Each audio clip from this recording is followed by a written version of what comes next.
Bonsoir, bonsoir à toutes et à Ah, tous. Alors, on est en direct. C'est un peu trop bizarre, mais bon, c'est parti. Bonsoir tout le monde, bonsoir mes chers étudiants. Bienvenue dans notre live en direct avec ma très chère amie Asghari Fatima. Et voilà, elle est psychologue, elle travaille beaucoup avec les étrangers, mais aussi les Français, bien sûr. Et aujourd'hui, on est en direct pour parler des effets de migration. Alors, j'invite Asghari à se présenter un petit peu. Après, on continue. merci Wendy, merci. Bonjour à toutes et à tous. Je suis vraiment ravie de que je suis ici avec mon meilleur ami, également avec vous. En fait, je suis Fatima Asghari, comme tu dis. Je suis psychologue, également psychothérapeute. Depuis 2018, je suis venue en France pour doctorat en psychologie. 2022, j'ai arrêté mon doctorat. Donc, maintenant, je travaille en tant que psychologue libérale en France. Là, Et bien mieux que sûr. Wendy, tu te présentes aussi pour mes Mhm. abonnés, parce que les gens qui te connaissent un peu, qu'est-ce que tu Oui, fais exactement. Mais en tout cas, merci pour ton invitation, parce que c'est vraiment pour moi, ces sujets, et spécialement, je suis étranger, j'ai des expériences, mes propres expériences. En plus, je suis en tant que psychologue, je travaille avec beaucoup d'étrangers, je vois exactement quel est le problème un petit peu. Je travaille avec les Iraniens dans peu importe quel pays, également avec les Algériens, avec les Turcs, avec les Françaises. Du coup, je pense que c'est vraiment c'est un sujet vraiment important que nous devons comprendre quel est le problème, qu'est-ce que nous devons faire exactement quand on est dans d'autres pays. Du coup, c'est bien que déjà tu te présentes pour mes abonnés aussi. Après, on commence un autre oui, sujet. bien sûr. Alors, moi, c'est Wendy. Comme vous me connaissez, c'est Miss Lingua sur TikTok, Instagram et aussi sur YouTube. Donc, moi, c'est Wendy, maintenant Groschner.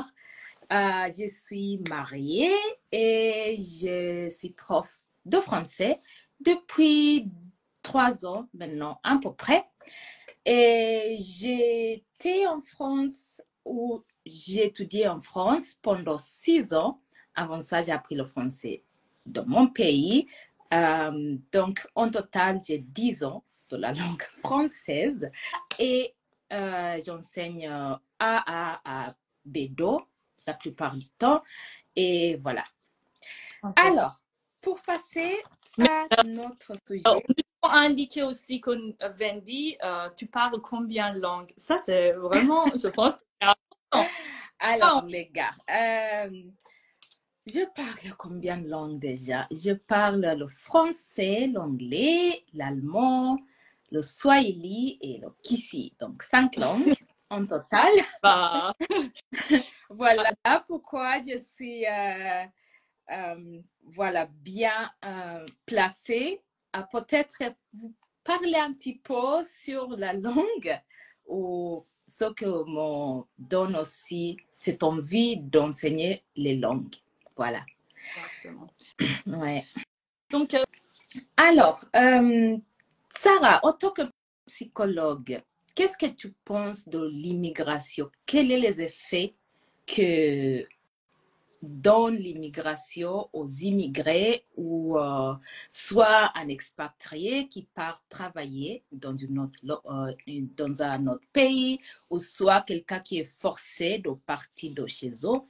Quels sont les effets? Commençons avec les effets positifs. ah. D'accord. Bon, déjà, je pense que pour bien comprendre, en fait, pourquoi psychologie, on voulait mélanger la langue avec psychologie, immigration aussi.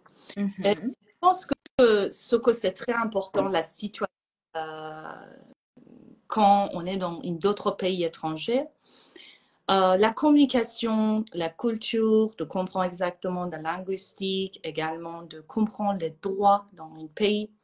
C'est quoi exactement le manque d'informations, par exemple, sur quelque chose, ça nous permet vraiment, ça nous met dans un grand problème. Et du coup, ça nous donne on peut dire, une problème de psychique ou problème de on peut dire de santé mentale. Ça veut dire si on ne fait pas attention pourquoi on est en train de partir dans notre pays, qu'est-ce que nous devons faire exactement, quel est le droit, quelles sont les informations que nous devons apprendre avant, quel est le langage. Donc, bien sûr qu'il y a un effet complètement, on peut dire, désagréable ou négatif sur notre mental et notre psychique. Donc, ça, c'est important parce que nous devons savoir, c'était comme un domino. D'ici, on peut voir vraiment, c'est parce que les gens, peut-être qu'ils voient la langue, c'est complètement, par exemple, c'est un sujet complètement différent. À mon avis, c'est pas différent. Ça veut dire, on peut pas le laisser à part. C'est comme un domino. T'imagines, c'est première, c'est le langage. Deuxième, les dans un pays. Troisième pièce, par exemple, c'est culture. Tout ça, si par exemple, on ne sait pas le langage, on ne sait pas la langue d'un pays, malheureusement, on tombe problème dans notre psychique. Donc, c'est comme un domino. Donc, c'est la première chose que c'est important, c'est ça. Deuxième chose, je pense que c'est par rapport de l'immigration. C'est mieux qu'on part par rapport de 3 étapes différentes. Puis, pré-immigration. On peut partir. Qu'est-ce qui se passe? Et deuxième étape, c'est immigration. Quand on est dans le pays, ok, c'est fini, on est dans le pays, on a rentré dans d'autres pays. Et après, on peut dire après immigration ou post-immigration. Qu'est-ce qu'on va faire après? Quand on est stable dans le pays, qu'est-ce que nous devons faire? Si on peut parler par rapport de 3 étapes, je pense que notre sujet, ça peut être très large et on n'a pas beaucoup de temps pour... pour... Alors, là, par exemple, c'est très bien les étapes comme ça. Par exemple, si on commence avec la pré-immigration, disons que tu as décidé toi-même d'immigrer ou de partir dans un autre pays. C'est très important, à mon avis, d'apprendre la langue avant de partir dans un autre pays. Ce qui est, par exemple, pas le cas pour les gens qui doivent partir obligatoirement à cause de la guerre ou autre raison. Donc, déjà, la première type important pour les avant d'immigrer, en tant que personne qui décide eux-mêmes d'immigrer, il faut apprendre la langue avant de partir dans un autre pays. C'est très important parce que la base, c'est quand même très important parce que ça te permet de communiquer à la base, bonjour, ça va, ou hello, hi, how are you doing? I would like a loaf of bread, par exemple. Ou sinon, aussi de poser des questions simples en arrivant dans un autre pays. Donc, pour moi, voilà, ça c'est un type, par exemple, je peux dire pour les gens qui vont volontairement déménager, ils doivent au moins apprendre niveau A1, A2 avant de déménager. Qu'est-ce que tu penses par rapport à ça? Tu sais, Wendy, parfois les gens qui ne décident pas de partir, mais ça veut dire il y a, par exemple, ils ont un problème de, je sais pas, religion, ils ont un problème dans leur pays, peu importe quel problème, mais par exemple à cause de violence, à cause de économique. Et ce que c'est important, parfois on ne choisit pas. Mais dans ce qu'il faut faire à ton avis, Wendy, ça je suis tout à fait d'accord avec toi, par exemple, il faut qu'on se prépare pour un autre pays. C'est important d'apprendre la langue, même à deux. Mais si on ne sait pas, on sait partir. Alors, oui, c'est pour ça que j'ai dit si quelqu'un il décide de partir volontairement, par exemple, moi, je vais aller habiter en Sud d'Amérique parce qu'il fait chaud, voilà, j'en ai marre de mon pays, disons, j'en ai marre de l'Europe, j'en ai marre de l'Afrique, tu sais. Après, tu décides volontairement, c'est ce que je dis que tu peux ou tu dois au moins apprendre la base. Mais après, il y a bien sûr différentes situations où tu ne peux pas, où tu ne décides pas. Quels sont les effets des gens comme ça par rapport à la langue? Peut-être qu'ils n'ont pas envie d'apprendre une autre langue parce qu'ils n'ont pas décidé de partir. Exactement. Je suis tout à fait d'accord avec toi. Spécialement, je pense si on peut dire pourquoi nous devons apprendre la langue avant de partir. Moi, je peux te dire parce que si Par exemple, dans l'étape numéro 2, qu'on disait que dans l'immigration, quand on est dans le pays, malheureusement ou heureusement, on peut dire malheureusement, notre priorité, ça change. Ça veut dire on est dans le pays, il y a les difficultés, par exemple, avec la banque, il y a des difficultés avec notre santé peut-être, il y a des difficultés parce que on n'a pas des amis, on n'a pas des communications, par exemple. Donc, peut-être par rapport au niveau de finance, administration aussi, ce qu'on connaît très bien. Peut-être vraiment un sujet administratif en France. Du coup, il y a beaucoup de choses que nous devons gérer quand on est dans le pays. Donc, et spécialement pour chacun sont différents, à mon avis. Pour chacun, cette priorité pour quand vous êtes par exemple, pour quelqu'un qui, son père, sa mère qui paye pour ses études, c'est tranquille, la vie est belle. Donc, tranquillement, qu'il peut apprendre la langue à la maison. Mais pour quelqu'un qui, non, par rapport aux finances, il a besoin de travailler, il n'a pas forcément le temps pour apprendre une autre langue. Donc, c'est pour ça, je pense que pré-migration, c'est avant qu'on peut partir, c'est important de comprendre que, écoute, tu es dans ton pays, attends, tu es à l'aise, tu as ton travail, tu as ta maison, ta mère qui est là à côté de toi, donc tu n'as pas angoisse, tu n'as pas beaucoup de forcément stress, tu n'as pas de... Donc, avant que tu vas partir, tu as beaucoup de chances pour apprendre mieux la langue, pour te préparer pour on peut dire, deuxième chapitre dans ta vie. Donc, c'est pour ça, je pense que c'est très important aussi. C'est pour ça que je partage ton idée et que je pense que vraiment, c'est très important. Oui, il y a également un deuxième point par rapport de pré-immigration. C'est très important de se préparer émotionnellement également, Parce que, comme tu as dit, quand tu viens dans un nouveau pays, tu n'as pas d'amis, il y a cette... t'es solitaire, peut-être c'est pas facile de se faire des amis, ou, par exemple.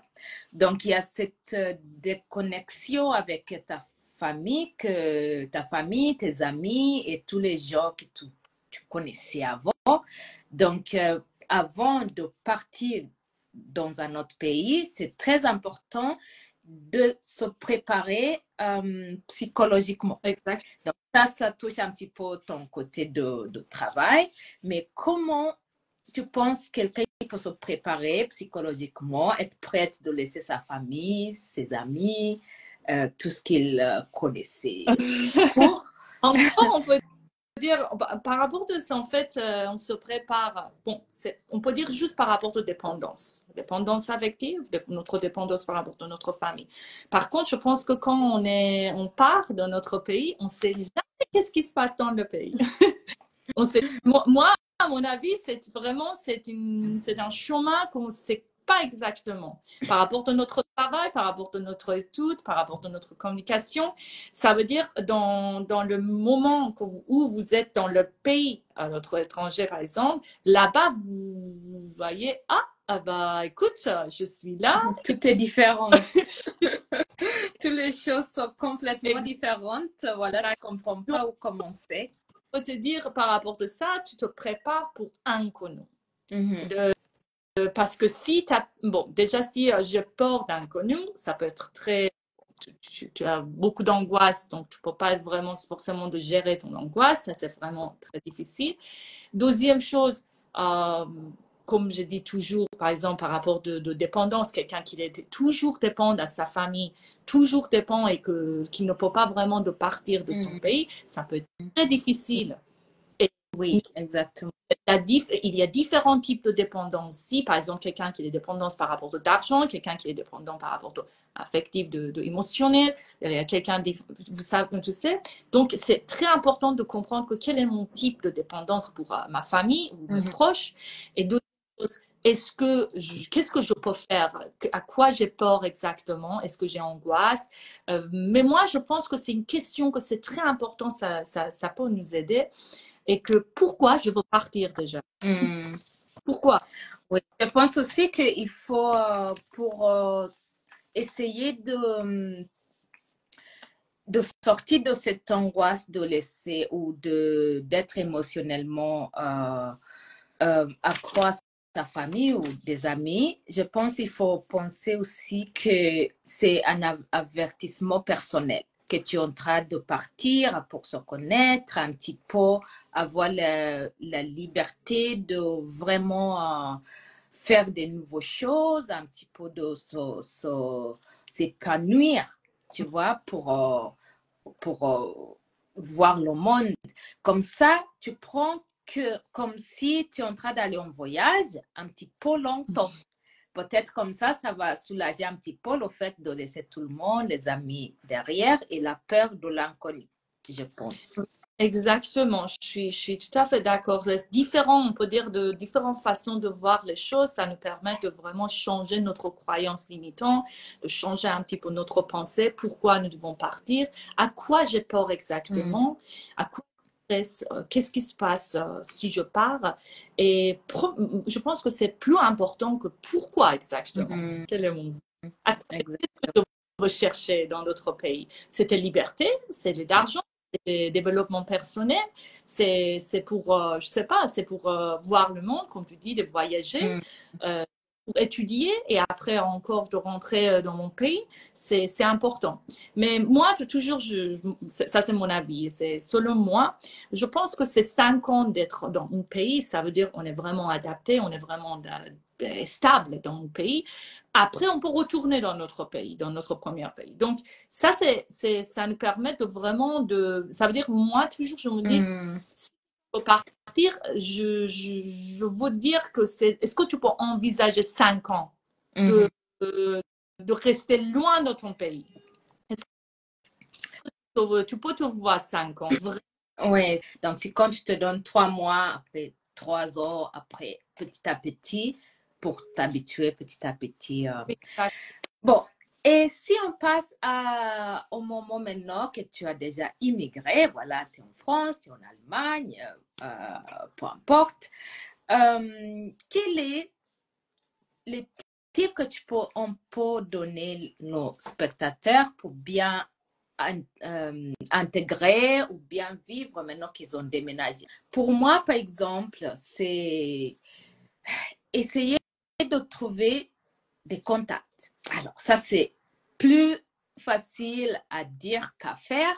On connaît tous que la plupart des gens qui habitent à l'étranger, ils sont solitaires, ils n'ont pas des amis, ils n'ont pas de... Voilà, ils se sont solitaires. Et moi, je pense que c'est important, par exemple, d'essayer de partir, de faire du sport où il y a du monde, par exemple, ou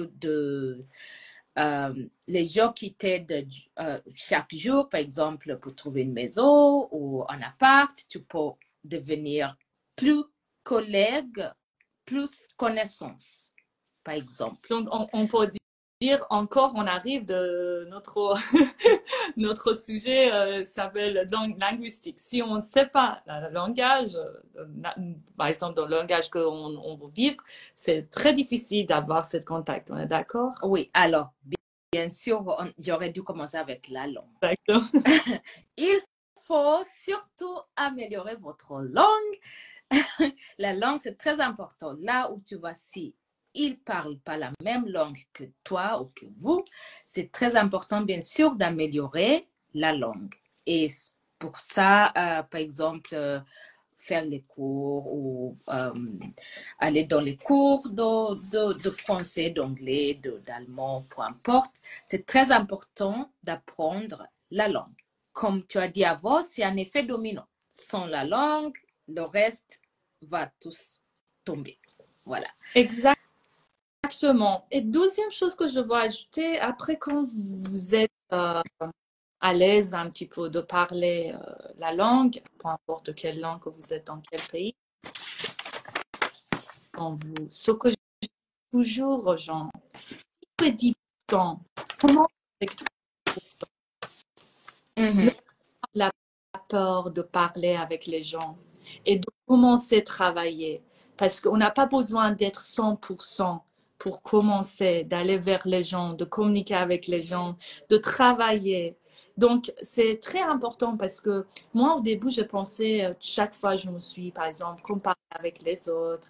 Donc, je pense que pour tout le monde, Mhm. quand tu as travaillé dans d'autres pays, tu sais que tu es un petit peu, voilà, tu te trouves dans un pays étranger, tu te dis, bah, écoute, je peux pas comprendre très bien, je parle pas trop bien, qu'est-ce que je dois faire?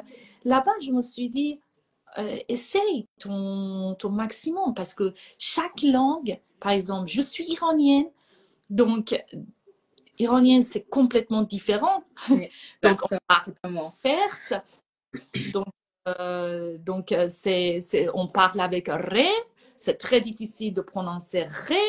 Donc, au début, c'est vraiment difficile pour moi. Par exemple, chaque personne, on peut dire chacun qui avait différents rythmes pour son apprentissage.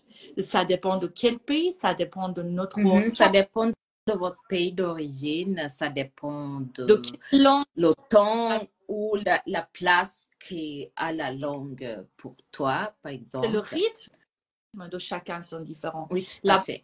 et non, non, mais oui, je parle, je peux communiquer, je peux aller vers les gens, je peux trouver des amis, même avec 10 ans, je commence.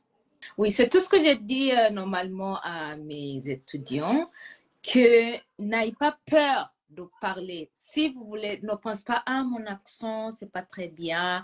Mais moi, j'étais en France pendant 10 ans, où j'ai appris le français pendant 10 ans, j'ai toujours un accent. Ah bah, Le français, c'est pas ma langue maternelle, donc tout à fait que j'aurai un accent, même après 20, peut-être après 20 ans en France, peut-être pas, mais ça peut être. c'est l'accent, c'est pas la plus importante chose que tu dois toujours penser, ah, j'ai un accent, même pour les Français, moi, j'ai dit toujours qu'ils ont, je sais pas si c'est la peur de parler anglais ou c'est juste qu'ils détestent leur accent, je ne sais pas, mais juste à cause de l'accent, tu te bloques complètement de communiquer avec les gens. Et l'accent, c'est pas la plus importante. Donc, il faut être ouvert d'esprit. Il faut dire que sans pratique, je ne peux pas avancer, je ne peux pas devenir mieux dans mon apprentissage. Donc, je fonce et je parle. Normalement, les gens, des fois, on pense que les gens vont nous juger, mais en fait, non, des fois, ils sont contents qu'on essaye au moins de un petit peu communiquer. Quelque chose d'autre que je peux ajouter, c'est il faut surtout apprendre la culture Oh, également. La ça, culture, c'est très, c'est très très important, important. surtout pour éviter à s'embarrasser ou les situations embarrassantes. Alors, qu'est-ce que tu Ça, penses? c'est vraiment très important, spécialement pour moi, quand en tant que psychologue, je voulais vraiment travailler en France. Je pense que pour moi, d'apprendre de la religion, de culture, Mhm, de quoi ils pensent, à quoi ils pensent, parce que notre langage, il y a un effet sur notre pensée. Ça mhm. veut dire notre croyance limitante, c'est très important. Il faut qu'on comprenne notre croyance, c'est quoi dans le pays. Donc, je pense que surtout de comprendre comme tu dis, dans quel pays, c'est quoi, c'est important. Est-ce que tu peux, par exemple, embrasser quelqu'un dans la rue? Oui, par C'est- exemple, en France, il faut absolument dire bonjour avant de demander quoi que ce Ouais, soit. Sinon, c'est vraiment gênant de dire, ah, je veux ça. Bonjour, oui. C'est très embarrassant. Donc, pour éviter des situations comme ça. d'être flexible aussi, Wendy, d'être flexible. Par exemple, maintenant, je travaille avec plusieurs les cultures différentes, voilà. Mhm, Donc, avec chaque culture, j'ai l'impression, je suis mhm, flexible. Je suis mhm. Oui, la j'entends, flexibilité. par exemple, je comprends, voilà, flexibilité. Donc, je pense que c'est Oui, c'est important.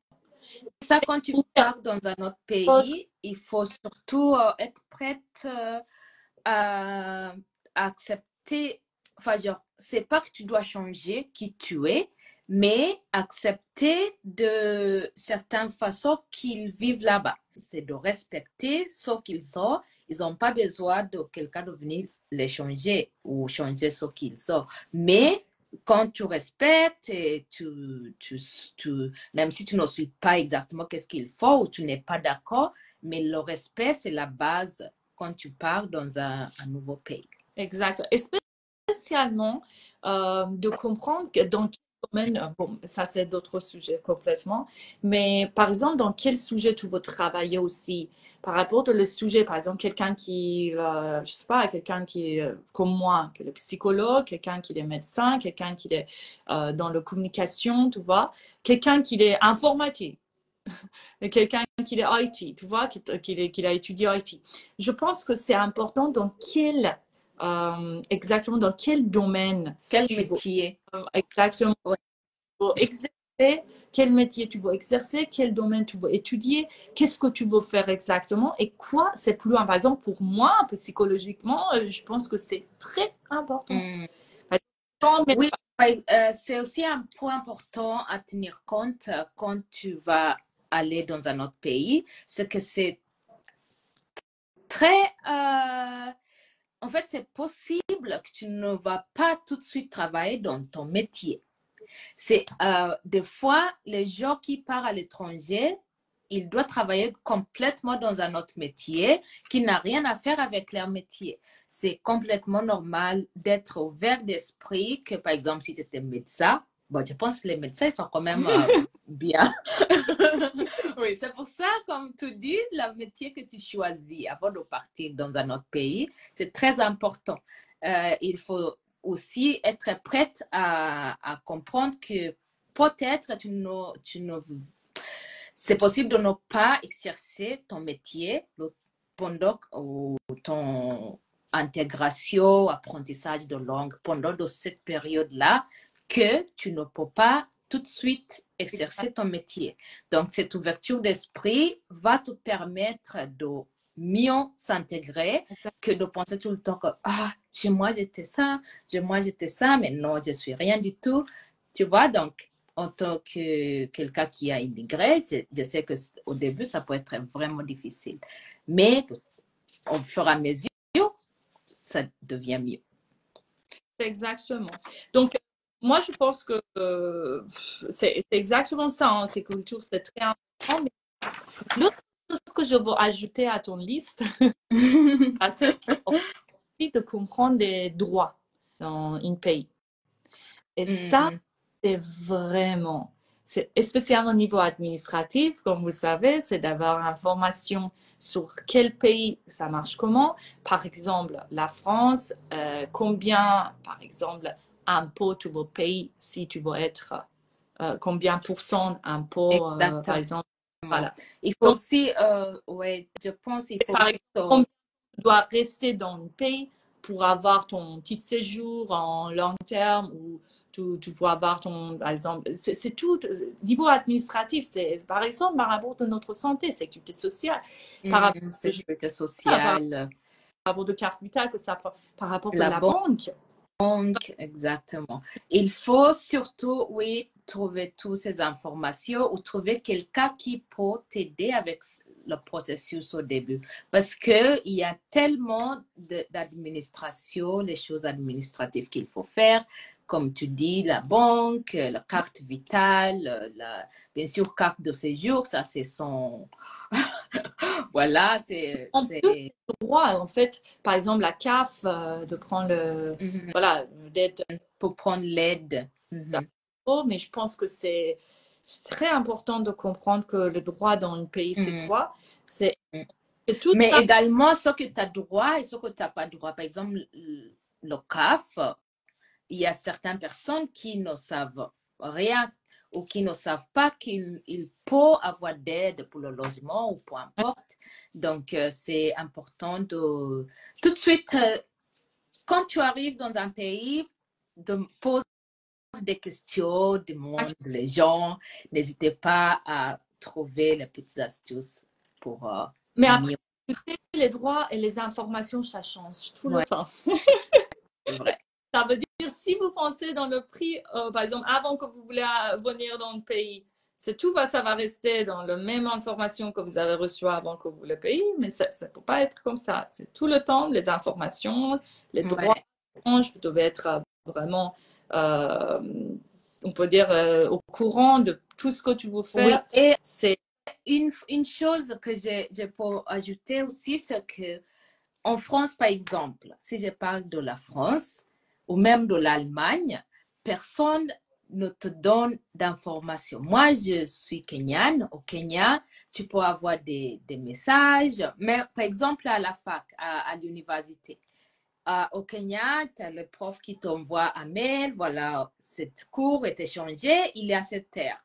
Ou ça, c'est changé, c'est à cette heure. En France, il n'y a personne qui t'envoie, il n'y a aucun professeur qui a le temps pour t'envoyer un mail que voilà, tel et tel cours est changé. Donc, il faut toujours, si vraiment vous partez en France pour étudier, faites attention parce que tu peux passer un examen peut se passer sans que tu saches. Donc, vraiment, il faut tenir en compte que en France, où je connais bien par rapport d'être étudiant, il faut faire attention par rapport des informations. Personne ne te suit, personne ne te dit faire ci, faire ça. Il faut juste savoir bien trouver les informations.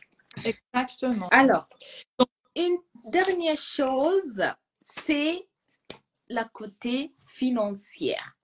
Oh là, Comment alors, tu es en train euh, de moi.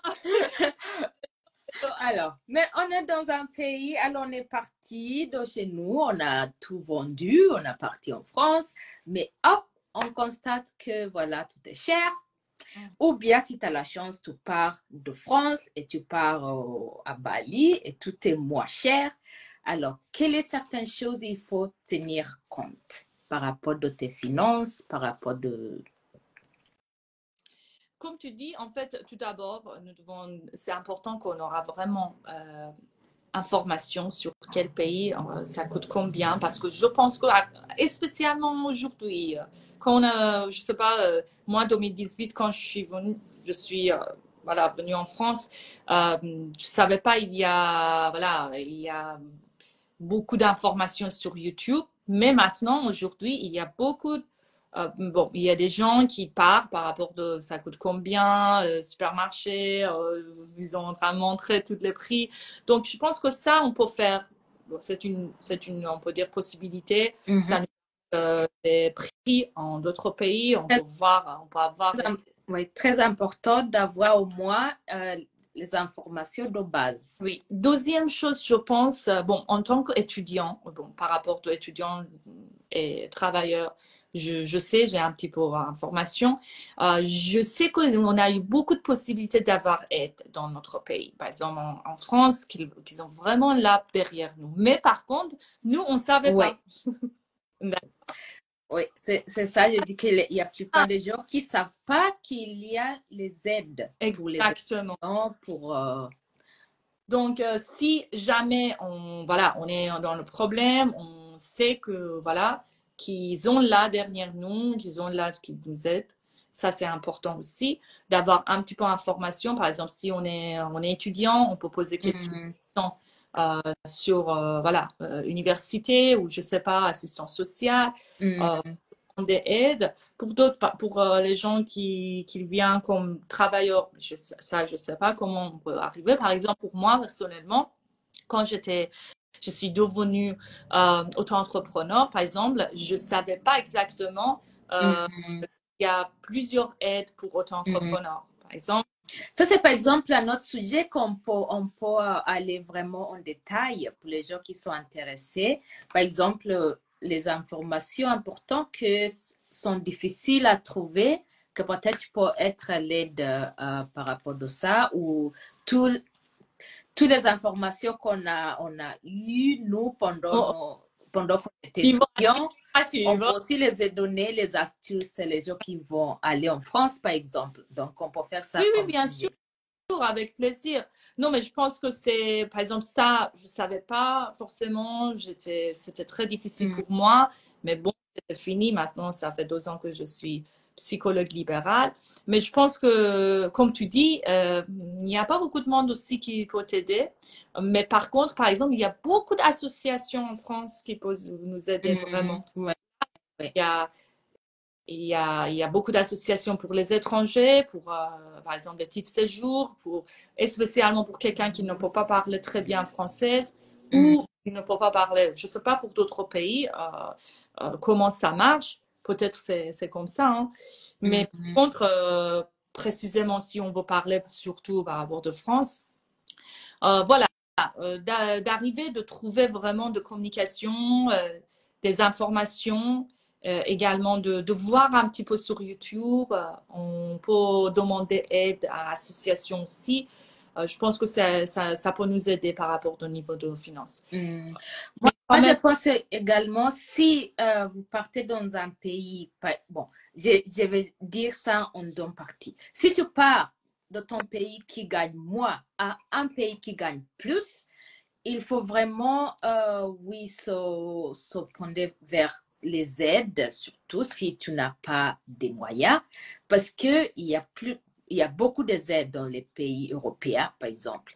Et si tu pars d'un pays, par exemple, de France en Thaïlande ou peu importe, qui paye moins ou qui gagne moins, donc toi, tu es dans une position plus haute. Il faut surtout faire attention parce que des fois tu dis ah ça c'est pas cher, ah c'est pas cher, ah ça c'est vraiment bon marché et tu finis par dépenser beaucoup d'argent sans s'en rendre compte. Par exemple, j'ai vu quelqu'un qui est parti en Colombie et comme tout était moins cher, elle a pris un hôtel 5 étoiles qui était pas trop cher. Mais au bout de 2 semaines, elle s'est rendue compte que voilà, l'argent, il part vite qu'elle croyait, même si c'est moins cher.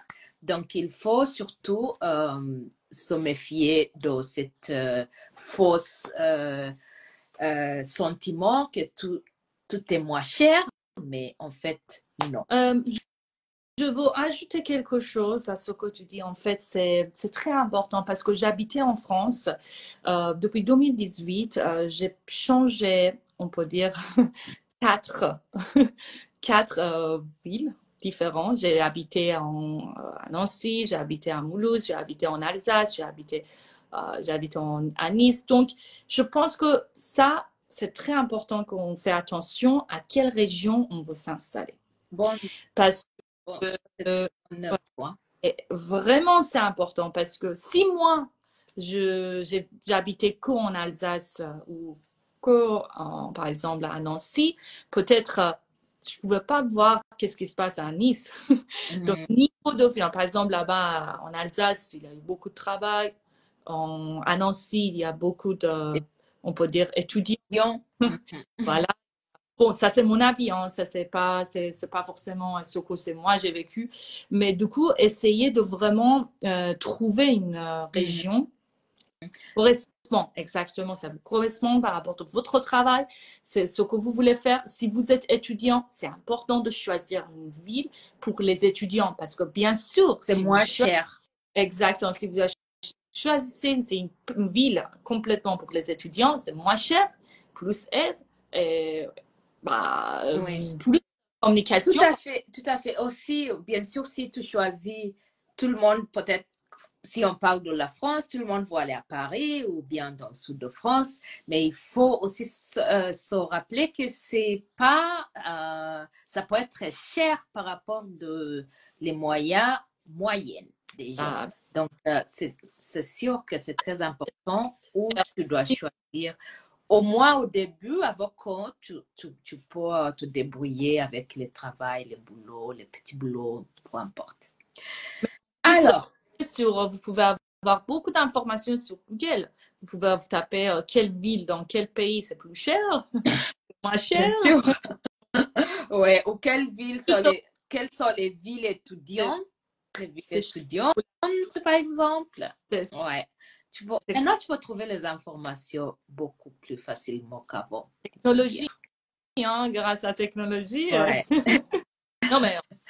Ouais. Et bien sûr, quand vous êtes déjà migré, n'oubliez pas de rester en contact avec les proches à la maison maintenant, avec les téléphones, avec les WhatsApp, vidéos. Bien sûr, ça c'est ton système support pendant que tu es en train de s'intégrer, de connaître d'autres personnes, ta famille sont très importants pour, même s'ils sont loin, c'est important de les parler, de souvent communiquer.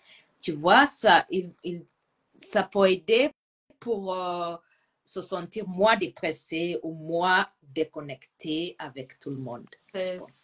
C'est vrai. Hein.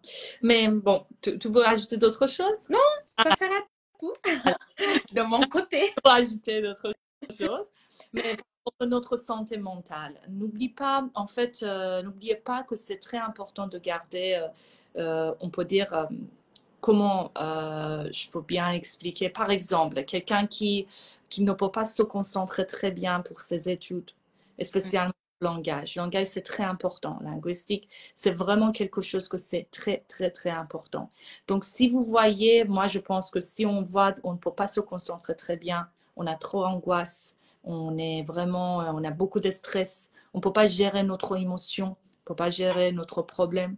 Essayer de vraiment de voir notre problème, observer notre problème, comprendre notre émotion exactement et demander aide à quelqu'un qui peut nous aider vraiment de lâcher prise un petit peu parce que ça joue aussi notre santé mentale avant et après quand on est en train d'apprendre la langue, c'est très important. Parfois parce que qui ont problème d'apprendre apprentissage, par exemple par rapport au anglais ou française ou peu importe quelle langue, on voit qu'ils ont dans les grandes angoisses et stress. Je pense que c'est important de voir vraiment il n'y a pas que notre capacité d'apprendre quelque chose. Il y a d'autres choses, il y a l'environnement. Ou de vraiment de partir dans un pays étranger, ça stressant. Également, on a besoin vraiment d'être courageuse. Et ça, je disais toujours, en tant que psychologue, en tant que quelqu'un qui est venu aussi à l'étranger. Donc, je pense qu'on a besoin d'être courageuse, d'apprendre comment on gère notre émotion. Parce que sinon, c'est pas possible. Voilà, à ce point, voilà, comme dit la psychologue, il faut foncer, foncer, foncer. Si vous voulez vraiment aller à l'étranger, c'est bien sûr super, c'est un épanouissement pas possible, c'est vraiment se retrouver, en fait, on se retrouve, on s'épanouit parce qu'on se trouve toute seule, c'est juste toi et toi-même. Du coup, tu dois te connaître, d'accord? Et pendant le temps-là, c'est vraiment être courageuse, essayer de trouver un nouveau système support, même si tes amis et ta famille sont plus là ou sont loin. Et voilà, après, c'est vraiment foncer et prendre la première étape parce que si rien ne change, rien ne change. Alors, à ce point-là, je vous remercie très, très fortement. Merci à toi aussi, Wendy. J'étais vraiment... je pense que c'est un sujet que les gens qui ont besoin peut-être entendre par rapport des difficultés, le langage, c'est tout ça. C'est merci à toi aussi. C'était vraiment un plaisir. Encore, c'était notre premier live. J'espère qu'on va avoir plus encore, parler d'autres sujets. Donc, n'hésitez pas à revenir et voilà. Tu veux qu'on réponde si les gens qui ont posé des questions? Ah oui, bien sûr. Alors, si vous avez des questions, n'hésitez pas. On va répondre quelques questions avant de partir. Alors, c'est votre tour. On vous remercie de votre participation ou votre présence. Non, je pense pas que les gens qui... On a... C'est bien, ça veut dire qu'on a bien expliqué toutes les choses. Alors, merci beaucoup, Fatima. Chaque fois, je vais t'appeler Sarah, mais bon, c'est pas grave. Donc, tu peux dire ça. Donc, merci à toi aussi. Merci à tout le monde. Merci et bonne continuation. Bonne soirée.